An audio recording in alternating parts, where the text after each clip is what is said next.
Things that don't make sense in Boy Meets World.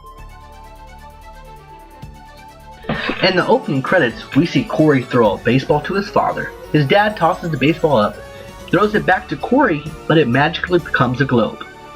Magic. In this scene, we see the Matthews family's house. Nothing, weird here, but we'll see in a minute that the scene's about to change. Here you'll see there's a pole and bushes out front. Eric walks in with his date. There's now vines wrapped around the pole and a brick wall in the front yard. And Corey becomes the teacher. And instead of calling him Corey or Mr. Matthews, he tells everybody to call him Hey Dude. Spells it on the chalkboard and underlines it.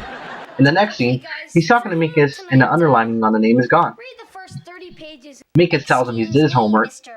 So it goes back to Corey and showing the chalkboard again, his name is again underlined under Hey Dude. Now we have Corey's about the last day of the class that he controls. There's nothing wrong with this scene, but I saw something in particular. There's an S on the chalkboard that looks very familiar to me. If you grew up in the 90s, you know what this is. This is something that we drew around when we were in class, when we were bored. They used to make this weird S thing with like 6 lines and you connected them together. It was cool. So yeah, I just thought I'd throw that in there. In this episode, it's a pre-union, where basically they talk about what they'll be in the future and what they will become. If you look at this classroom, you see something very odd. There's about 12 kids in this classroom. I'm not even joking. Look at 1, 2, 3, 4, 5, 6, 7, 8, 9, 10. And in the next shot, you'll see Sean and another extra, which makes 11, 12. I don't know about you, but I had more than 12 kids in my class. But yeah, so 12 kids in the class, not bad. I had about 30 in mine. So in this scene, Corey tells Sean, what, you're going to go to your career day as a tire salesman? He's like, yeah, that's what my dad does. I know how to do it. Might as well become it. Nothing big here, but we're going to refer back to this episode for another part of Boy Meets World. So just wanted to throw that in there. And is that Yeah from Sandlot? Man, no kidding. Can you imagine if Yeah would have stayed on Boy Meets World as a third friend?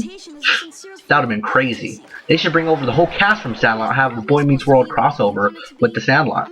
But yeah, so anyway, Yeah goes to school with Corey and Sean. And then afterwards he goes home and plays Sandlot with Benny and the boys. Small world, who'da knew? In this scene, Amy has to call Morgan's parents because she made a bad trade and traded something really expensive. So Amy picks up the phone and dials a number. And what's she using? That's right, a cordless home phone. I know what you're thinking. If you weren't born in the 90s or 2000s, you don't know what this is. We use these kids before cell phones were invented. Home phones. What the heck is Corey doing in this shop? I mean, look at the facial expressions he's doing. I mean, I don't care what the story is. There is no story that requires that many facial expressions. So in this shot, Corey gives Sean his basketball, but throws it back and says, I don't need your charity. And Corey's like, what are you talking about, man? This is awesome gift. He's like, whatever. So he walks away, and Corey walks with him. Well, what I'm wondering about is, what's up with this fence, man? That fence does not go all the way to the end of Corey's yard. I mean, look at this thing. It's missing something. And then in the next shot, you see Mr. Feeney walk in, and bam! There's no fence on his side either. These fences provide no security whatsoever. A wolf can walk in and just eat both of them. They need to get a better fence. They both need to get a better fence. So here we have Corey and Minkus talking about some money that Sean was supposed to give. And Corey was like, hey man, don't worry, I got him. But if you look over here in the rules, I don't know if you can read it, but I'll read it for you. There's 3 rules on this board. One of them says no loud talking, no radio, and no shouting. Now I don't know what cafeteria these guys were in, but the cafeteria was always loud.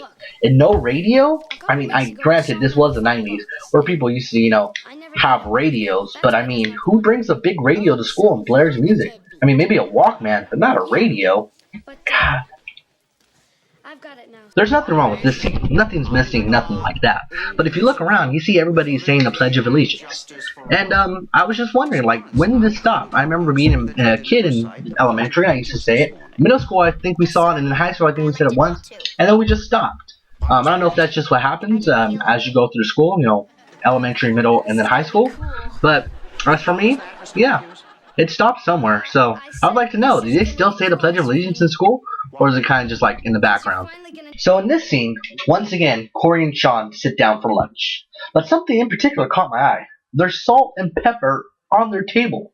Salt and pepper. Elementary schools do not have salt and pepper on their tables. Well, at least mine did. I don't know about anybody else's. I mean, this is crazy. Salt and pepper?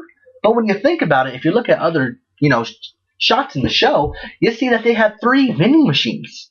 I guess that first one machine had like snacks in it. The second machine was a coffee machine, and the third one was like food that you could buy, like a hamburger or something. They had a coffee machine in elementary school. That's crazy. I understand the teachers, go there and get coffee, but I mean, shouldn't that be in their own little room, teacher's lounge, not where kids can get coffee? Gosh, this is a rich school. That's all I gotta say.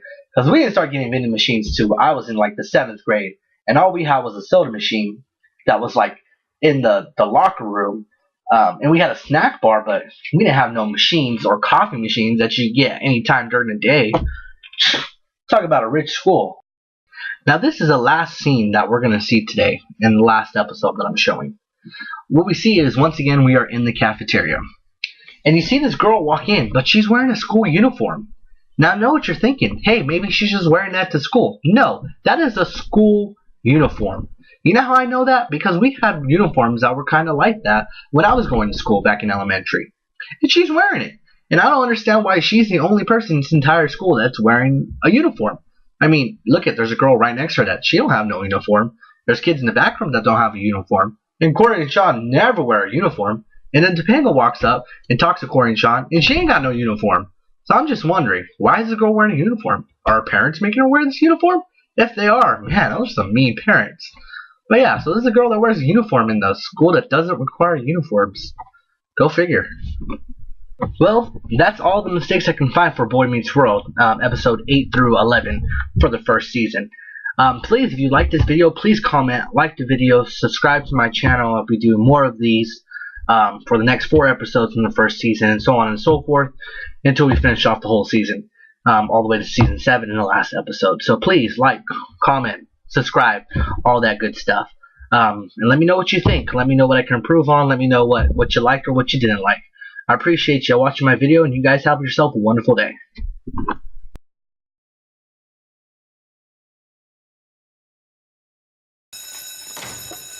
Hey, dude. That suit. It's not cool.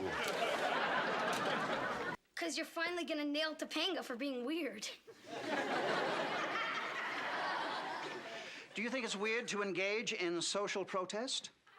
I think it's weird to pick on me when she didn't say the Pledge of Allegiance. Merry Christmas, and have a wonderful vacation. Hurry! Stop while you can! Hurry! Don't forget to read 2 books from the reading list. Nobody heard that.